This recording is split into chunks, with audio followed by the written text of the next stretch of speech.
मराठी मालिका विश्वात एक मोठा ट्विस्ट आला आहे, कारण तब्बल 3 वर्षांनी स्टार प्रवाह वाहिनीचा टीआरपी मोडला आहे। गेली 3 वर्षाहून अधिक काळ स्टार प्रवाह वाहिनीने टीआरपीच्या बाबतीत बाजी मारलेली बघायला मिळाली होती। स्टार प्रवाहाच्या बहुतेक मालिका या टीआरपी मध्ये नंबर 1 ला असायच्या, मात्र आता स्टार प्रवाहाचा हा रेकॉर्ड झी मराठी वाहिनीने मोडून काढला आहे।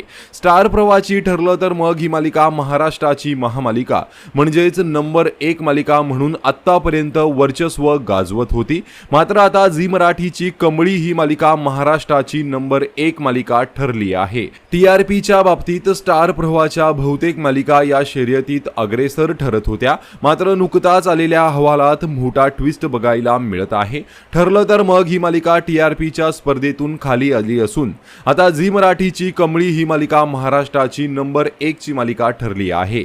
गेल्या आठवड्यात ठरलं तर मग मालिकेला 2.9 चा टीआरपी रेटिंग मिळाला होता, मात्र आता कमळी मालिकेला 3 पॉइंटचा टीआरपी रेटिंग मिळाल्याने कमळी ही नंबर 1 ची मालिका ठरली आहे।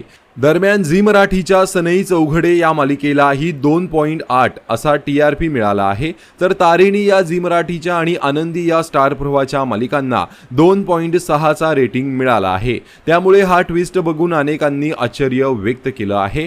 या ट्विस्ट नंतर स्टार प्रवाह वाहिनीचा टीआरपी आणखीन खाली घसरणार की मालिकांना थोडा अधिक रंजक करावं लागणार हे लवकरच स्पष्ट होईल। मात्र सध्या तरी झी मराठी वाहिनी टीआरपी मध्ये नंबर 1 ला आलेली आहे। तर तुम्ही झी मराठीच्या मालिका पाहता की स्टार प्रवाहाच्या? कमेंट करून नक्की सांगा। धन्यवाद।